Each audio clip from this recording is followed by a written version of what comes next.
The Temple by H.P. Lovecraft. From a German manuscript found on the coast of Yucatan. On August 20th, 1917, I, Karl Heinrich, Graf von Altberg-Ehrenstein, Lieutenant Commander in the Imperial German Navy and in charge of the submarine U-29, deposit this bottle and record in the Atlantic Ocean at a point to me unknown but probably about north latitude 20 degrees, west longitude 35 degrees, where my ship lies disabled on the ocean floor. I do so because of my desire to set certain unusual facts before the public, a thing I shall not in all probability survive to accomplish in person, since the circumstances surrounding me are as menacing as they are extraordinary, and involve not only the hopeless crippling of the U-29, but the impairment of my iron will in a manner most disastrous. On the afternoon of June 18th, as reported by wireless to the U-61, bound for Kiel, we torpedoed the British freighter Victory, in north latitude 45 degrees 16 minutes, west longitude 28 degrees 34 minutes, permitting the crew to leave in boats in order to obtain a good cinema view for the Admiralty records. The ship sank quite picturesquely, bow first, the stern rising high out of the water whilst the hull shot down perpendicularly to the bottom of the sea. Our camera missed nothing, and I regret that so fine a reel of film should never reach Berlin. After that we sank the lifeboats with our guns and submerged. When we rose to the surface about sunset, a seaman's body was found on the deck, hands gripping the railing in curious fashion.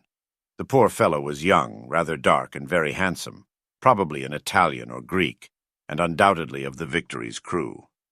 He had evidently sought refuge on the very ship which had been forced to destroy his own. One more victim of the unjust war of aggression which the English are waging upon the fatherland. Our men searched him for souvenirs, and found in his coat pocket a very odd bit of ivory carved to represent a youth's head crowned with laurel. My fellow officer, Lieutenant Clenzy, believed that the thing was of great age and artistic value, so took it from the men for himself.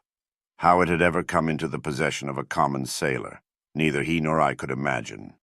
As the dead man was thrown overboard, there occurred two incidents which created much disturbance amongst the crew. The fellow's eyes had been closed, but in the dragging of his body to the rail they were jarred open, and many seemed to entertain a queer delusion that they gazed steadily and mockingly at Schmidt and Zimmer, who were bent over the corpse. The boatswain Muller, an elderly man who would have known better had he not been a superstitious, became so excited by this impression that he watched the body in the water, and swore that after it sank a little it drew its limbs into a swimming position and sped away to the south under the waves. Clenzy and I did not like these displays of peasant ignorance and severely reprimanded the men, particularly Muller. The next day a very troublesome situation was created by the indisposition of some of the crew.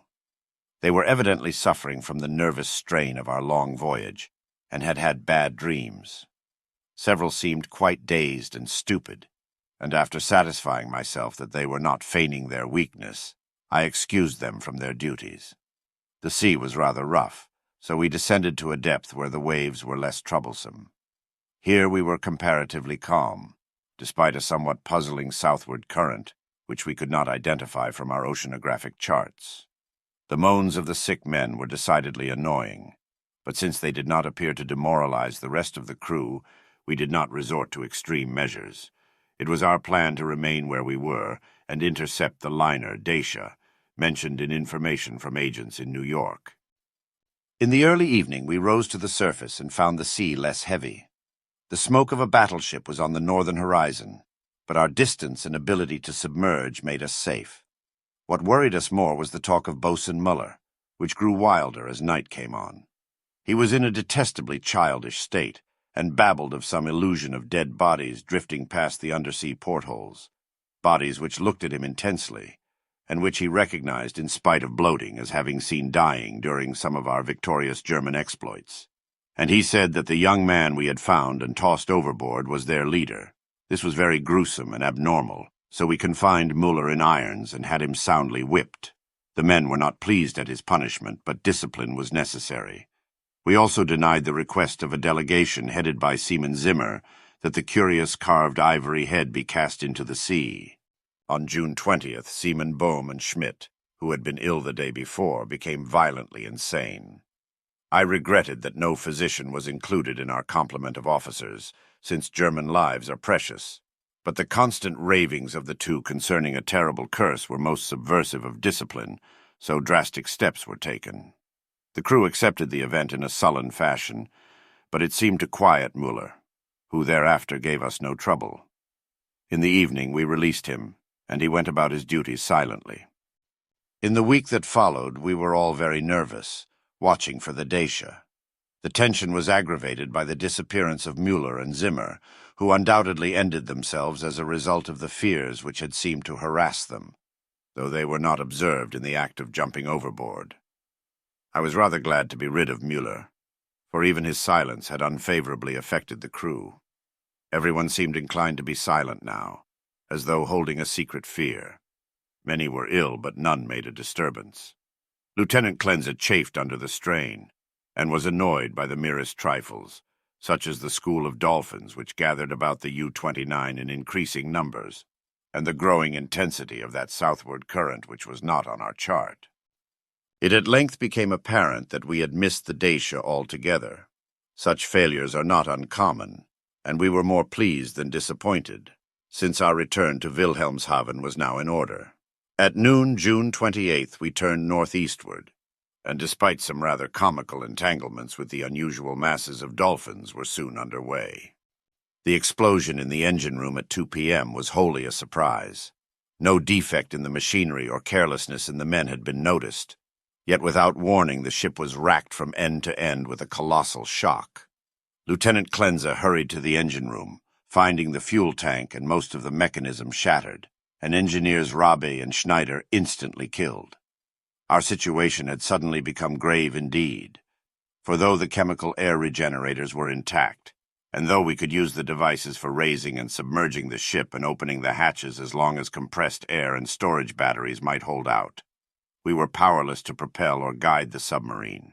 To seek rescue in the lifeboats would be to deliver ourselves into the hands of enemies unreasonably embittered against our great German nation, and our wireless had failed ever since the Victory affair to put us in touch with a fellow U-boat of the Imperial Navy.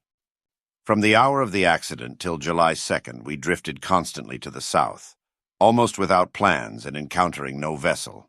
Dolphins still encircled the U-29, a somewhat remarkable circumstance considering the distance we had covered.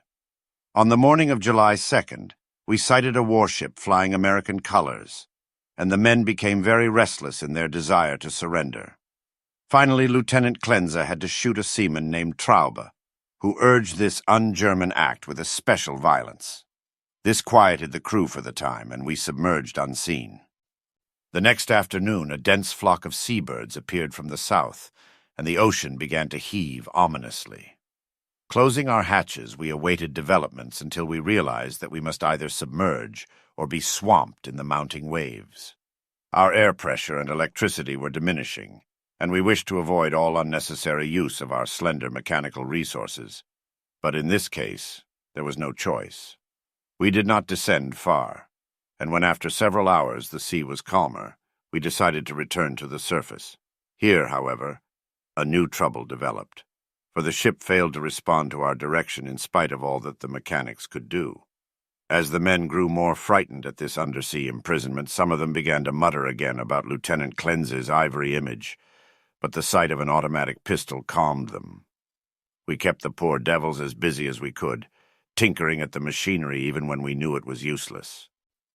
Klenze and I usually slept at different times, and it was during my sleep, about 5 a.m. July 4th, that the general mutiny broke loose. The 6 remaining seamen, suspecting that we were lost, had suddenly burst into a mad fury at our refusal to surrender to the Yankee battleship 2 days before, and were in a delirium of cursing and destruction.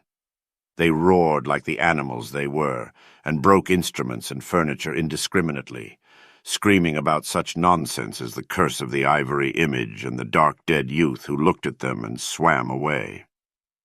Lieutenant Klenze seemed paralyzed and inefficient, as one might expect.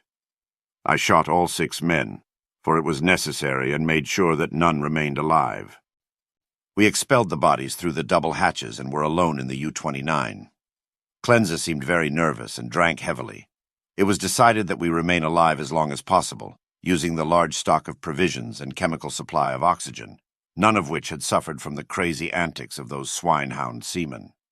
Our compasses, depth gauges, and other delicate instruments were ruined, so that henceforth our only reckoning would be guesswork, based on our watches, the calendar, and our apparent drift as judged by any objects we might spy through the portholes or from the conning tower. Fortunately, we had storage batteries still capable of long use, both for interior lighting and for the searchlight. We often cast a beam around the ship but saw only dolphins, swimming parallel to our own drifting course. I was scientifically interested in those dolphins, for though the ordinary Delphinus delphis is a cetacean mammal, unable to subsist without air, I watched one of the swimmers closely for 2 hours, and did not see him alter his submerged condition. With the passage of time, Cleansey and I decided that we were still drifting south, meanwhile sinking deeper and deeper. We noted the marine fauna and flora, and read much on the subject in the books I had carried with me for spare moments. I could not help observing, however, the inferior scientific knowledge of my companion. His mind was not Prussian, but given to imaginings and speculations which have no value. The fact of our coming death affected him curiously, and he would frequently pray in remorse over the men, women, and children we had sent to the bottom, forgetting that all things are noble which serve the German state. After a time he became noticeably unbalanced, gazing for hours at his ivory image and weaving fanciful stories of the lost and forgotten things under the sea. Sometimes, as a psychological experiment, I would lead him on in these wanderings and listen to his endless poetical quotations and tales of sunken ships. I was very sorry for him, for I disliked to see a German suffer.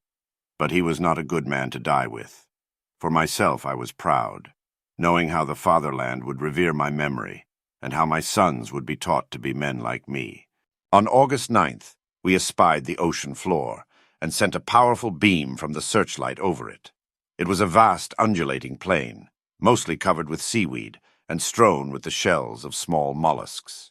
Here and there were slimy objects of puzzling contour, draped with weeds and encrusted with barnacles, which Cleanse declared must be ancient ships lying in their graves.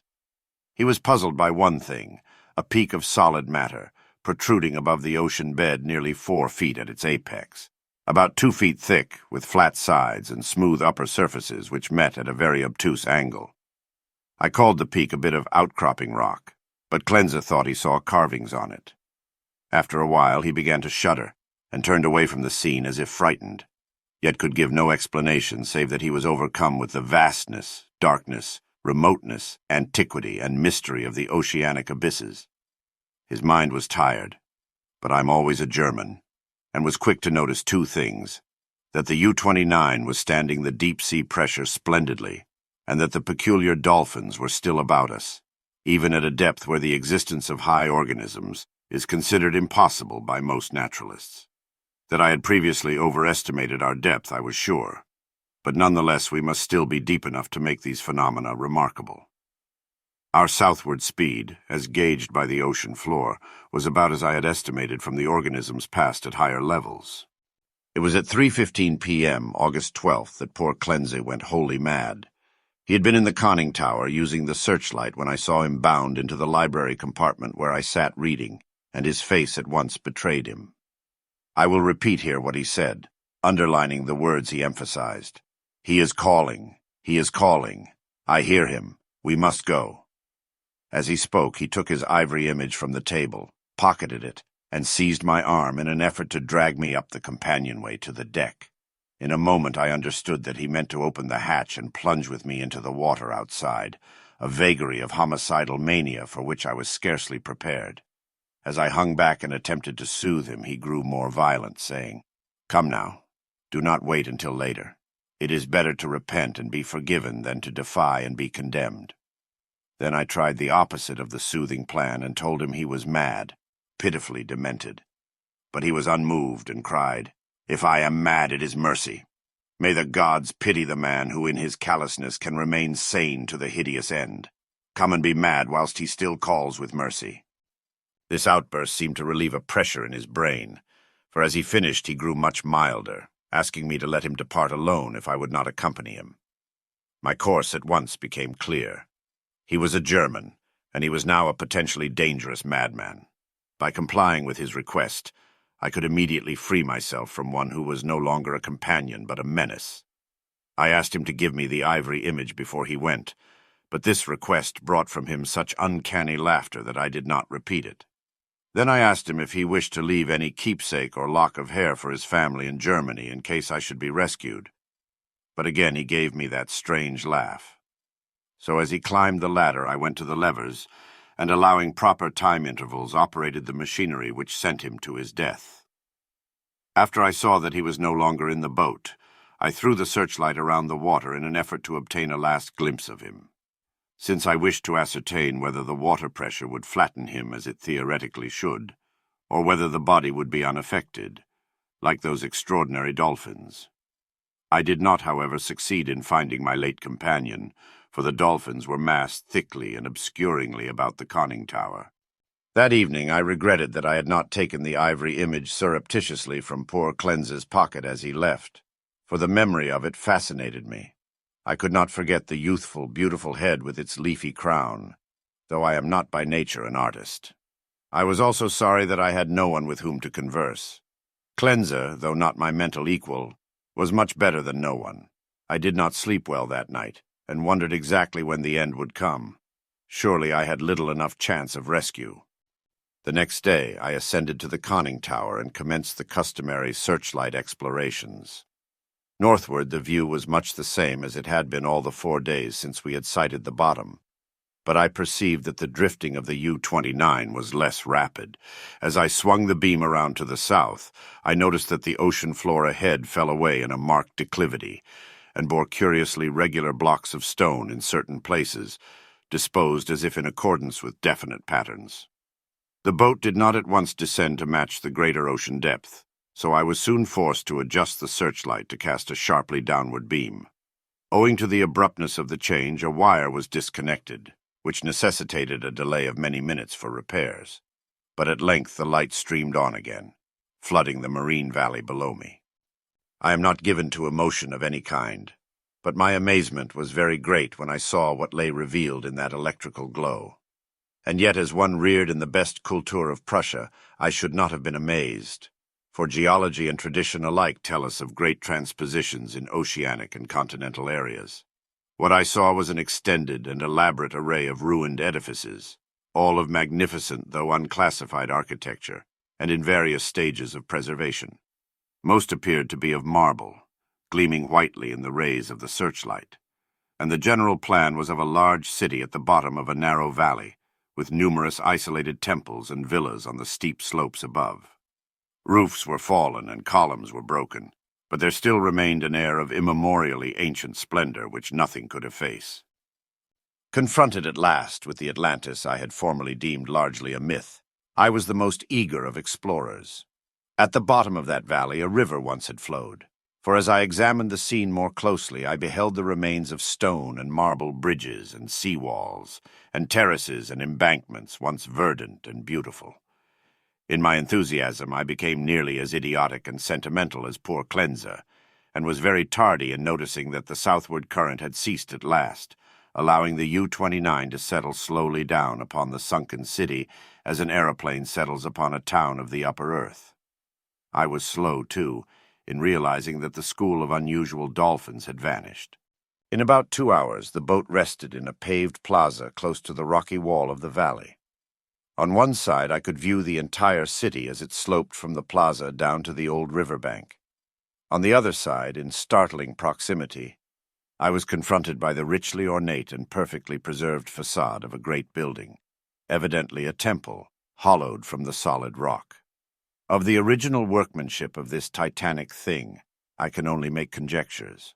The facade, of immense magnitude, apparently covers a continuous hollow recess, for its windows are many and widely distributed.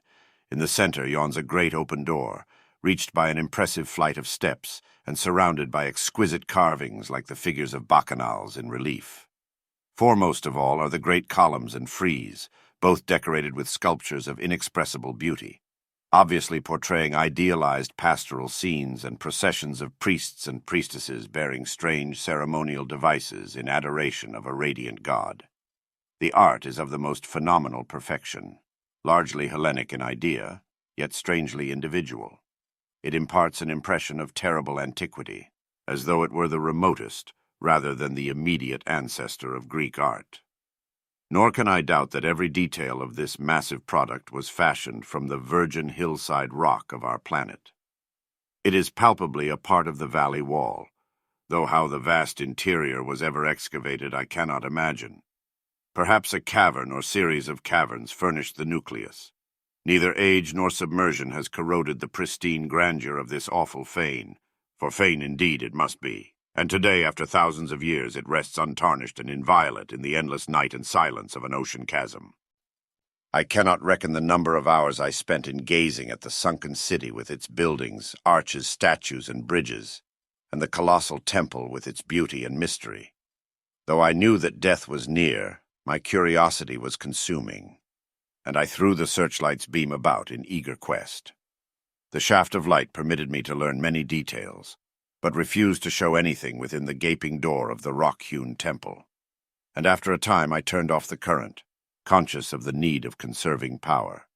The rays were now perceptibly dimmer than they had been during the weeks of drifting, and as if sharpened by the coming deprivation of light, my desire to explore the watery secrets grew. I, a German, should be the first to tread those eon-forgotten ways. I produced and examined a deep-sea diving suit of joined metal, and experimented with the portable light and air regenerator. Though I should have trouble in managing the double hatches alone, I believed I could overcome all obstacles with my scientific skill, and actually walk about the dead city in person. On August 16th, I effected an exit from the U-29, and laboriously made my way through the ruined and mud-choked streets to the ancient river. I found no skeletons or other human remains, but gleaned a wealth of archaeological lore from sculptures and coins. Of this I cannot now speak save to utter my awe at a culture in the full noon of glory, when cave-dwellers roamed Europe and the Nile flowed unwatched to the sea. Others, guided by this manuscript, if it shall ever be found, must unfold the mysteries at which I can only hint.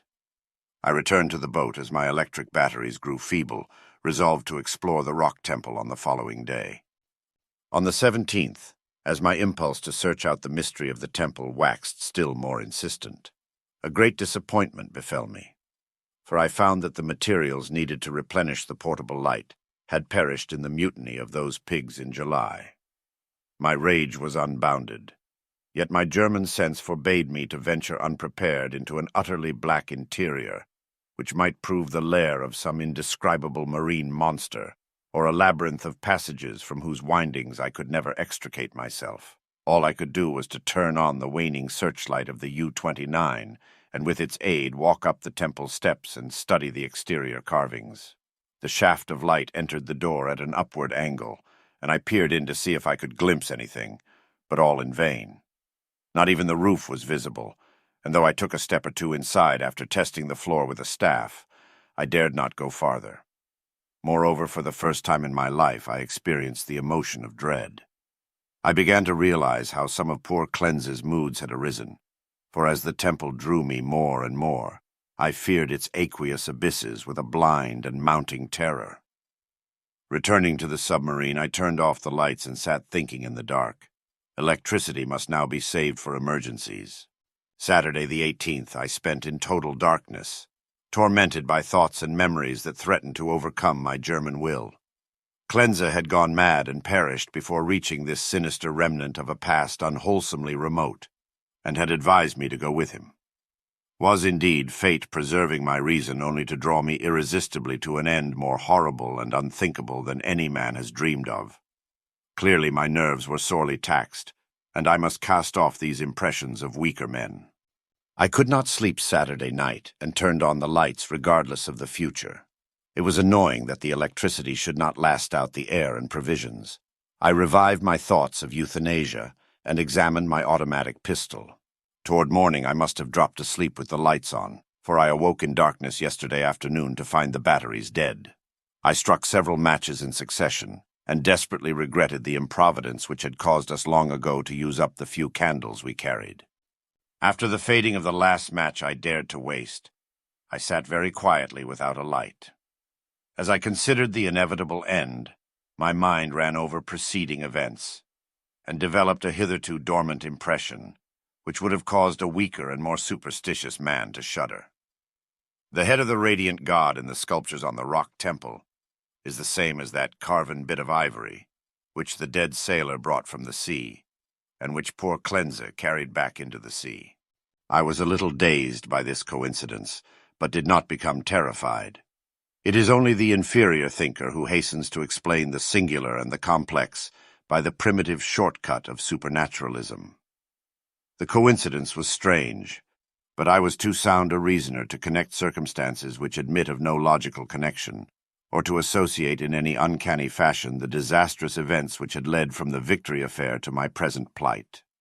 Feeling the need of more rest, I took a sedative and secured some more sleep.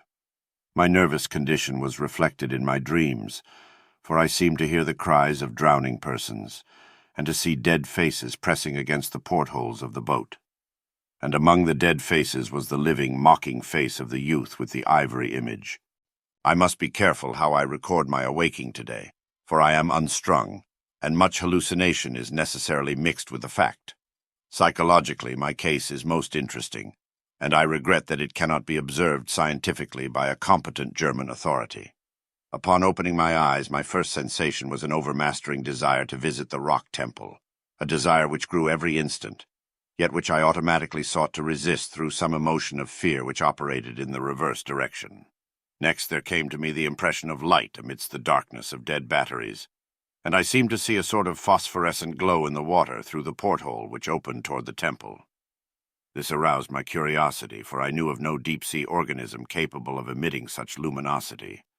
But before I could investigate, there came a third impression, which because of its irrationality caused me to doubt the objectivity of anything my senses might record. It was an aural delusion, a sensation of rhythmic melodic sound as of some wild yet beautiful chant or choral hymn coming from the outside through the absolutely soundproof hull of the U-29. Convinced of my psychological and nervous abnormality, I lighted some matches and poured a stiff dose of sodium bromide solution, which seemed to calm me to the extent of dispelling the illusion of sound. But the phosphorescence remained, and I had difficulty in repressing a childish impulse to go to the porthole and seek its source. It was horribly realistic, and I could soon distinguish by its aid the familiar objects around me, as well as the empty sodium bromide glass of which I had had no former visual impression in its present location. The last circumstance made me ponder, and I crossed the room and touched the glass. It was indeed in the place where I had seemed to see it. Now I knew that the light was either real or part of an hallucination so fixed and consistent that I could not hope to dispel it. So abandoning all resistance, I ascended to the conning tower to look for the luminous agency. Might it not actually be another U-boat offering possibilities of rescue? It is well that the reader accept nothing which follows as objective truth, for since the events transcend natural law, they are necessarily the subjective and unreal creations of my overtaxed mind. When I attained the conning tower, I found the sea in general far less luminous than I had expected. There was no animal or vegetable phosphorescence about, and the city that sloped down to the river was invisible in blackness. What I did see was not spectacular, not grotesque or terrifying, yet it removed my last vestige of trust in my consciousness. For the door and windows of the undersea temple hewn from the rocky hill were vividly aglow with a flickering radiance, as from a mighty altar flame far within. Later incidents are chaotic. As I stared at the uncannily lighted door and windows, I became subject to the most extravagant visions so extravagant that I cannot even relate them. I fancied that I discerned objects in the temple, objects both stationary and moving, and seemed to hear again the unreal chant that had floated to me when first I awaked. And over all rose thoughts and fears which centered in the youth from the sea and the ivory image whose carving was duplicated on the frieze and columns of the temple before me. I thought of poor Cleanse, and wondered where his body rested with the image he had carried back into the sea. He had warned me of something, and I had not heeded. but he was a soft-headed man who went mad at troubles I could bear with ease. The rest is very simple. My impulse to visit and enter the temple has now become an inexplicable and imperious command which ultimately cannot be denied. My own will no longer controls my acts, and volition is henceforward possible only in minor matters. Such madness it was which drove Cleansa to his death, bareheaded and unprotected in the ocean. But I am a man of sense, and will use to the last what little will I have. When first I saw that I must go, I prepared my diving suit, helmet, and air regenerator for instant donning, and immediately commenced to write this hurried chronicle, in the hope that it may someday reach the world. I shall seal the manuscript in a bottle and entrust it to the sea as I leave the U-29 forever. I have no fear, not even from the prophecies of the madman Cleansa.